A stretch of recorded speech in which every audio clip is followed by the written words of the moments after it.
Je me suis réveillée à 5 ans, alors que ma mère frappait violemment à la porte de mon père, me disant de sortir de la voiture avec mes sacs. C'était la dernière fois que je la voyais pendant 16 ans. La vie avec mon père était géniale au début. Mais quand j'ai eu 9 ans, il a commencé à changer. Il est devenu imprévisible et instable. Mes grands-parents ont essayé d'impliquer ma mère, mais elle a refusé de faire quoi que ce soit. Quand les services de protection de l'enfance sont enfin intervenus, alors que j'avais 14 ans, on a recontacté ma mère. Une fois encore, elle leur a dit qu'elle ne voulait rien savoir de moi. Elle m'a abandonnée 2 fois. Ce jusqu'à février dernier. Ma mère s'est soudainement réinstallée en ville avec une famille de rechange.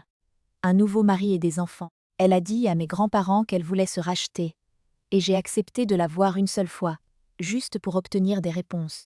Mais il n'y avait aucune réponse, aucune véritable explication sur la raison de son départ. Juste des excuses vagues et beaucoup de faux regrets. Je pense que son seul vrai regret, c'est d'avoir tellement brûlé les ponts que je ne serai jamais prête à nouer une relation avec ses nouveaux enfants.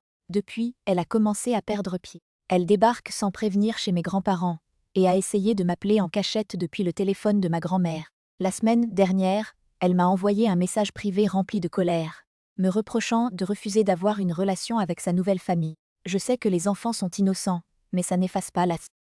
Maintenant, je me retrouve coincée, essayant de protéger mes limites sans ajouter de stress à mes grands-parents, qui sont la seule famille qu'il me reste.